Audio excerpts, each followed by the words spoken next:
Flashback the year 2020, when the expansive river Nzoia burst its banks in Budalangi, Busia County. Thousands were rendered homeless, properties destroyed. Those that wanted to salvage anything, the only means of transport was by the use of these boats. Fast forward to October 2023, after the weatherman warned the Kenyans to be cautious of the El Nino, a phenomenon that's not new to many. El Nino occurs every 2 to 7 years and typically lasts 9 to 12 months. It usually brings heavy rains which can cause flooding, flash floods and landslides.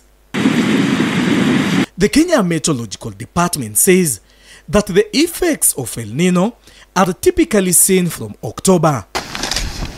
Kenya last experienced extraordinary heavy rainfall between May 1997 and February 1998 due to the El Nino weather phenomenon, which destroyed infrastructure and property, displaced thousands of people, and resulted in disease outbreaks. Hii yote iko maboma ya watu. Hii mnayoona. Haya yote kufikia huku, ile ndio boma yetu. Sio boma yangu, ni ile boma ya mzee wangu. Maana tulikuwa tunaishi nikia msitili yangu. Hiyo boma mnaona hii migomba hiyo, iko boma yetu. Hii mnaona miti yote hii, mashamba ya watu. Sasa hizi tena tunahofia second El Nino ikitokea. Tuna wasiwasi zile area hii dike mahali still iko low. Huenda tena iko low.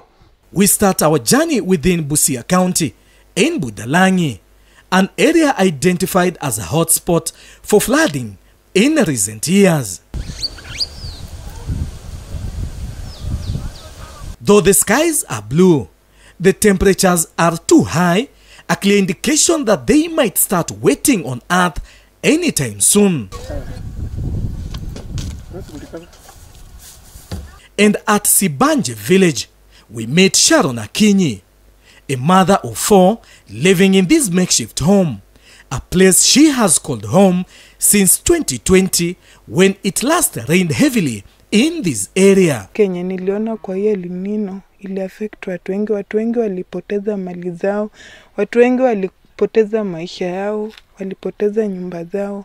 Sasa niko na hofu sana venye wanatangaza hiyo El Nino inarudi tena, hatujui tutakuwa wapi. Mvua ikinyesha mingi inakuwa kila mahali penye unaenda lazima ukanyage maji, juu hakuna mahali utaenda tu, ukienda kwa duka, ukienda wapi, ukienda kufua, kila mahali na kuanga ni maji, unakanyaga maji, napata hizo miguu, hizo vidole tunapata shida ya miguu, zinakatika katika, malaria inakuwa mingi, na watoto kila wakati inabidi unakuwa na pesa ya kuatibu malaria. Her next door neighbor is Irene Auma, the only one living lavishly in this area, for the husband, who is a fisherman, could afford to get a TV for her family. But life has never been the same again. Ilikuwa mafuriko ya 2020, ikatuvamia, maji ilikuja ikatuvamia. Baada ya hapo tukatoka tukaenda kwa camp huko Mundere. Penye tulitoka hapo tukitoka Mundere tukakuja Red Cross wakatuletea msaada ya kapera. Tukaamua tujenge hizi hema. Sasa hii tunakaa tu hapa ndani, changamoto zenye tunapata.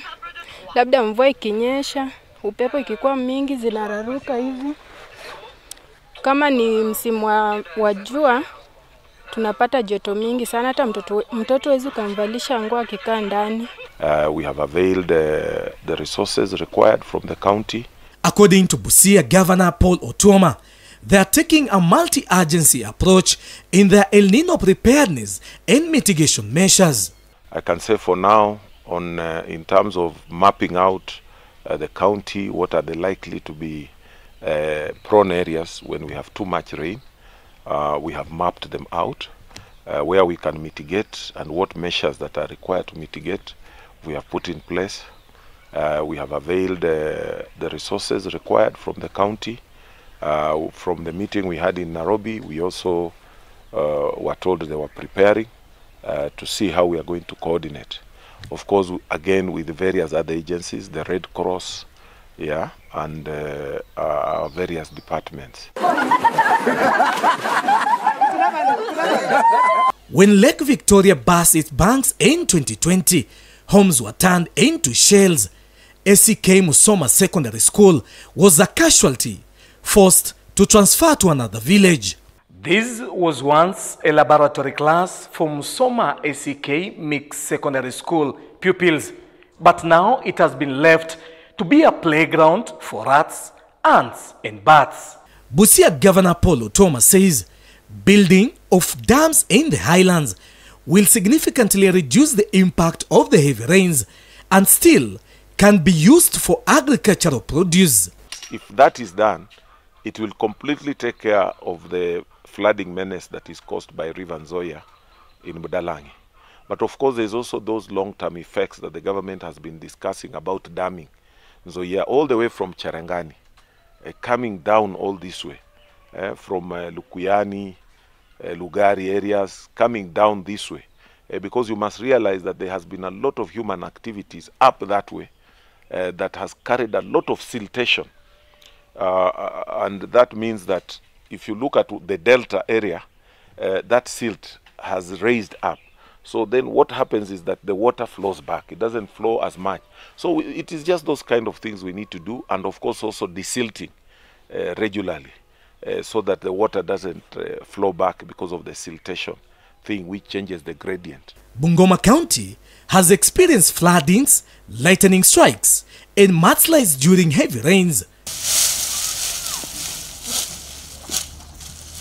This is the home of Gibson Kisanyero, a resident of Kapkrongo village in Mt Elgon.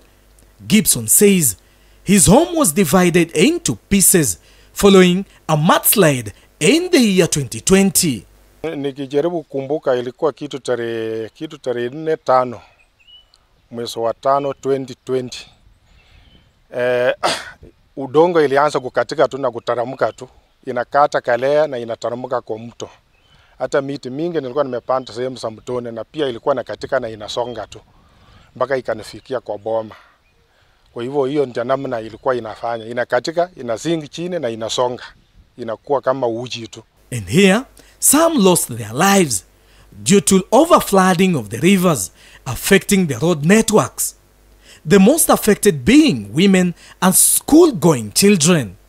For when it rains, with no bridge to cross over to the next village, they will have to dare the waters or wait for the raging waters to calm before they cross over. Hiyo mvua ilikuja tu saa za jioni hivi na ikanyesha kubwa kabisa, ikapata watu wametoka, wengine wameenda kwa masoko kwa shughuli mbalimbali.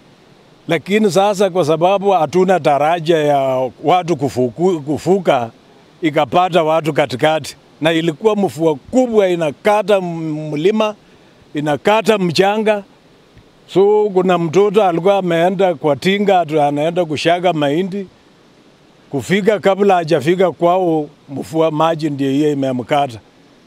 Jamaa mwingine pia alikuwa ameenda mlimani huko kufanya kibarua, kutoka huko anafikiria anataka kuruka kwa barabara kwa nini kwa mto, kumbe mto imejaa zaidi na akaenda.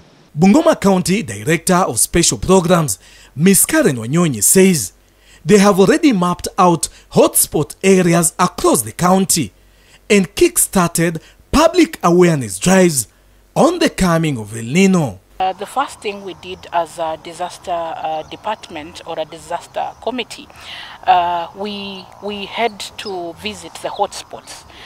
In the contingency plan, we have a report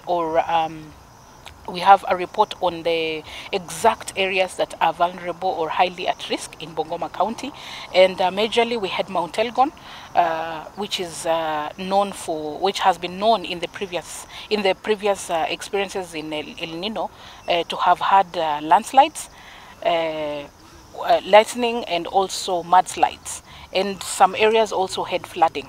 And so we decided we had to begin at the hotspot. So we went to COP0. We did a public engagement. We participated in the DCC's public baraza, which was consultative. We had CBOs from within COP0 that also came in to bring their insights, and also so that we can be able to get in what aspect should we intervene, or in what aspect should we come in as a county, so then we can harness the power of collective effort in actually managing these disasters. The government is already taking measures to mitigate the effects of El Nino rains, which are expected to hit the country from September to January 2024. Such measures include raising public awareness, mapping out flood-prone areas, and relocating people from hotspots. I think what I have to tell our people in Busia, from the meteorological reports and everything coming, we are told El Nino is on the way, maybe in another 1 or so weeks. So I just want them to be aware, not to take a lot of risks, to also inform authorities wherever they feel maybe there's something that is coming up, like landslides and things like those, or any area that may need to be mitigated on. And the authorities should also be able to respond. That's what I would urge my people. But again, also let's take advantage of this rain for those who are not affected to grow crops. We have decided Busia we are going to grow cotton.